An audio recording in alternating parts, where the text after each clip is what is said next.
Dan Nasdem mempunyai keyakinan semua itu adalah anak-anak bangsa yang baik, pilihan-pilihan yang baik. Maka yang ingin dicari Nasdem adalah yang terbaik daripada yang baik-baik. Inilah kenapa akhirnya Nasdem melihat seorang sosok Anies Rashid Baswedan.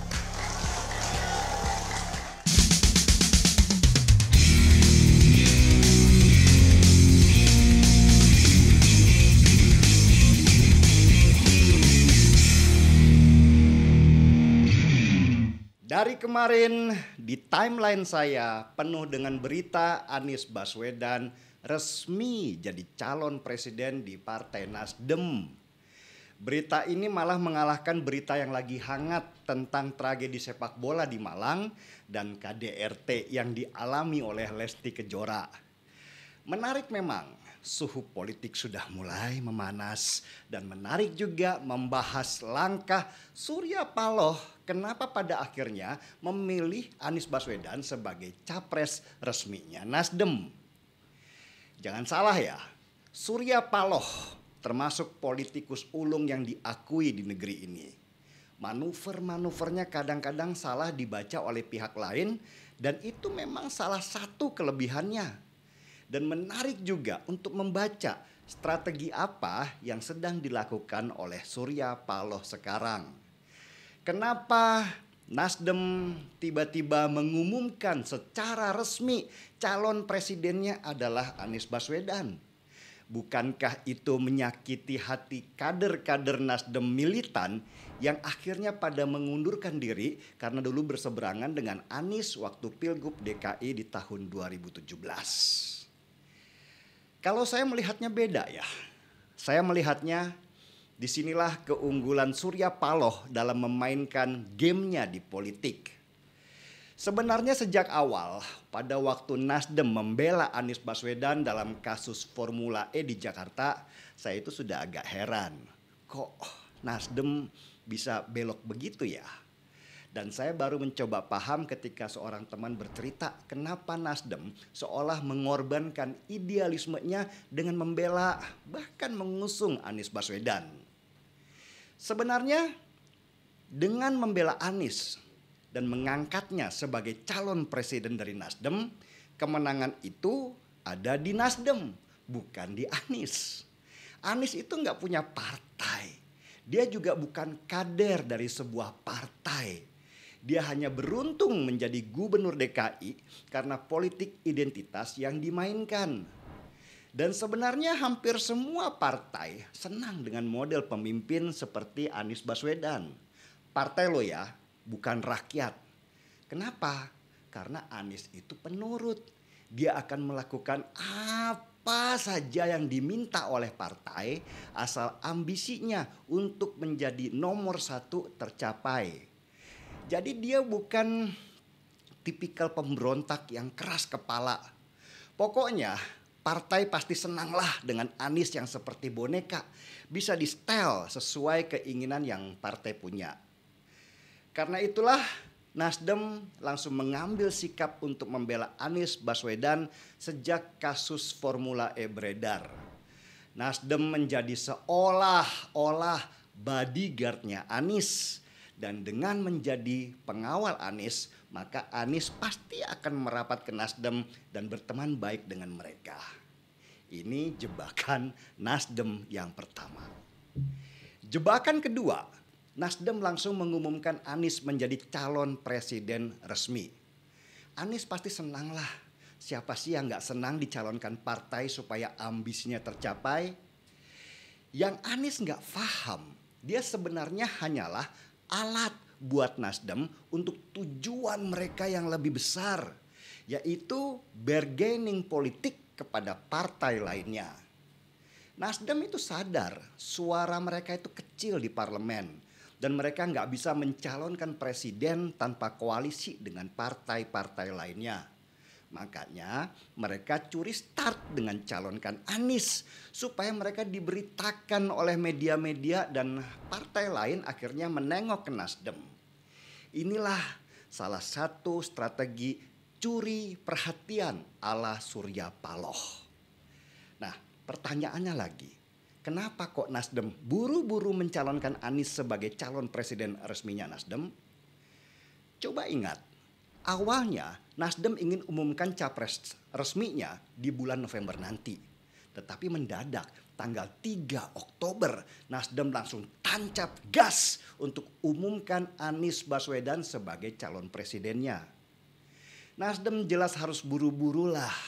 Karena ada indikasi partai lain yaitu Demokrat akan mengumumkan Anies sebagai calon presidennya. Wah, kalau Demokrat duluan yang mengumumkan, semua investasi Nasdem ke Anies waktu bela dia di Formula E itu bisa hilang. Demokrat yang malah dapat nama bukan Nasdem. Maka Nasdem pun buru-buru siarkan ke seluruh penjuru bahwa merekalah yang pegang Anies Baswedan. Sudah mulai paham? Ini pertanyaan selanjutnya. Kenapa begitu penting Anies Baswedan buat Nasdem sekarang? Untuk jawab pertanyaan itu kita harus paham dulu siapa Surya Paloh. Apakah beliau itu murni politikus atau sebenarnya bisnismen? Buat saya pribadi, Surya Paloh adalah seorang bisnismen. Seorang pebisnis yang menjadikan politik untuk menunjang kegiatan bisnisnya. Dan sebagai seorang pebisnis besar, Surya Paloh tidak akan maulah keluar dari koalisi. Karena kalau dia jadi oposisi, bisa hancur apa yang dia bangun selama ini kalau dia harus keluar dari kekuasaan. Nah, dengan memegang Anies Baswedan, Surya Paloh sebenarnya memberitahu kepada partai-partai koalisi lainnya, "Hey, gue pegang kartu as nih." Surya Paloh juga gak yakin Anies akan menang dalam pemilihan. Karena jejak politik identitas yang melekat pada Anies itu sangat merugikan. Tapi kan lebih baik pegang kartu as daripada gak pegang sama sekali yang menjadikan posisi tawar Surya Paloh lemah di hadapan partai-partai besar. Disinilah seperti yang saya katakan tadi, yang rugi besar sebenarnya adalah Anies Baswedan. Dia sudah kadung terasosiasi sebagai calon dari Nasdem yang membuat banyak partai lainnya nggak bisa mendekati dia. Dengan hanya mengandalkan Nasdem, maka Anies bisa dibuang kapan saja saat Surya Paloh nggak membutuhkan. Misalnya nih, koalisi akhirnya setuju syarat-syarat yang diajukan Surya Paloh dengan sekian menteri kalau koalisi itu nanti menang. Anies itu bisa dibuang ke jalan. Demokrat sama PKS kalau mereka akhirnya gabung sama Nasdem bisa manyun berduaan karena ditinggalkan. Lah gimana? PKS nggak punya duit karena sudah lama jadi oposisi. Sedangkan Demokrat terkenal pelit buat keluarkan uang untuk kampanye. Masa semua harus Nasdem yang keluarkan? Berat, guys. Tanpa gabungan dari mereka, Nasdem, PKS, dan Demokrat, Anies itu bukan siapa-siapa. Dia nggak punya partai. Dia tidak mengendalikan permainan. Benar bahwa dia hanyalah boneka saja dalam game besar ini yang hidupnya tergantung dari belas kasihan Nasdem sekarang. Tinggal Nasdem lah yang mainkan kartunya. Kalau Anies tetap dijalankan dan menang, Surya Paloh akan kuasai Anies lewat kebijakan-kebijakannya. Kalau potensinya Anies Baswedan itu kalah, ya dibuanglah cepat-cepat.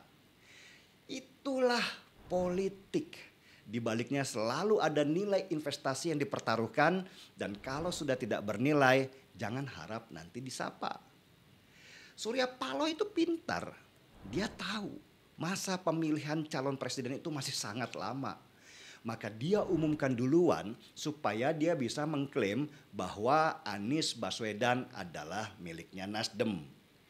Kalau nanti di tikungan terakhir mendekati batas pemilihan capres, sangat mungkin Nasdem itu berbelok ke seberang dan bergabung dengan mereka yang punya potensi menang.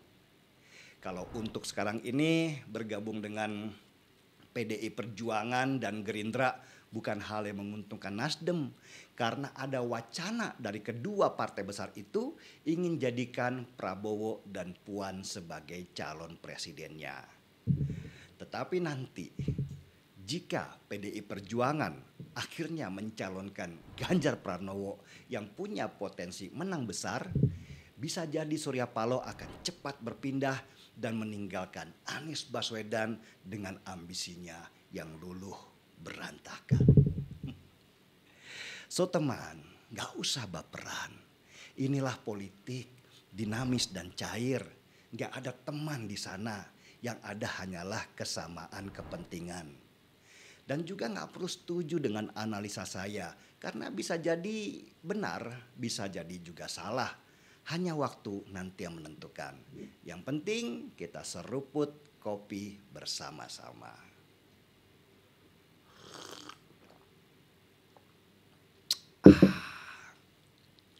Gaspol dulu.